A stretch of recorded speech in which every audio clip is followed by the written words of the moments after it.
Welkom bij Extra Journaal, nieuws uit Curaçao, vers van de pers.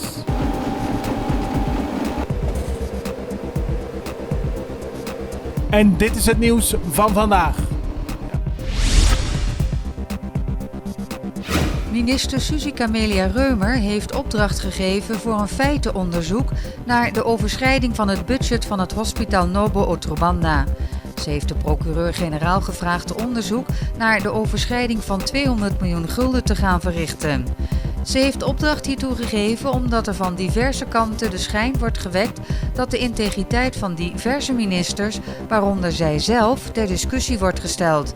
Er wordt door een groep parlementariërs een negatief beeld geschetst en de minister wil hier een halt toeroepen. Premier Ruggenaat heeft gisteren in een gesprek met de pers laten weten dat de prijsverhogingen die nu al worden doorgevoerd niet wettelijk zijn toegestaan en dat de regering nauwlettend deze in de gaten houdt. De verhoging van de OB gaat pas in september in en niet eerder. De premier is zich er echter van bewust dat er op dit moment al door sommige importeurs producten tegen een hogere prijs worden verkocht. Een bijkomstig probleem hierbij is dat sommige importeurs vrijstellingen hebben en daardoor moeilijk te controleren zijn. Borssaudi Nostour heeft aangifte gedaan bij de Landsrecherche tegen 5 ministers van het kabinet Ruggenaat. Het gaat om de premier, minister Conquet, minister Gijs Berta, minister Suzy Camelia Reumer en minister Zita Jesus Leito. Carlos Monk en Menki Roye deden de aangifte in het kader van het hoofdlijnenakkoord voor het HNO. Volgens de politici maken de bewindslieden zich schuldig aan het zichzelf verrijken door middel van het wegsluizen van gemeenschapsgeld. Zij gaven verder aan dat er binnenkort meer aangiftes gedaan zullen worden. Een vrouwelijke bewaker werd gisteren de toegang tot de gevangenis ontzegd. De reden hiervoor is nog onbekend. Het gaat om een bewaakster die al langere tijd werkzaam is in de gevangenis en een prima staat van dienst heeft. De extra kon nog geen details krijgen waarom dit gebeurde. Er zou sprake zijn van het meebrengen van eten binnen de gevangenis. De raffinaderij zal in de komende weken geen uitspraken doen over het aantal inschrijvingen die binnen zijn gekomen met een non-disclosure proposal.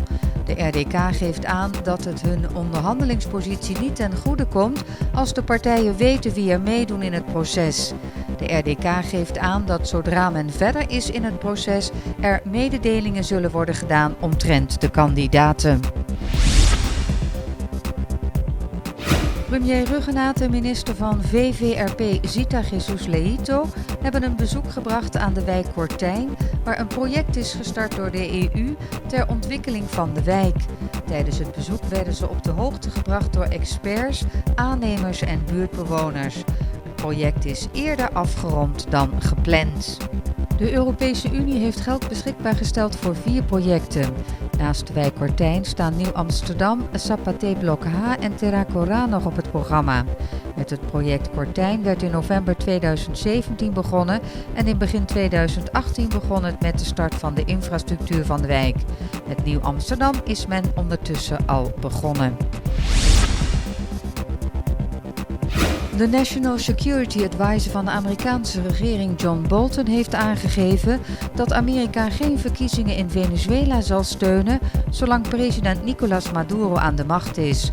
Bolton gaf in zijn persbericht aan dat het geen eerlijke verkiezingen kunnen worden zolang het verkiezingsapparaat wordt gecontroleerd door de zittende president.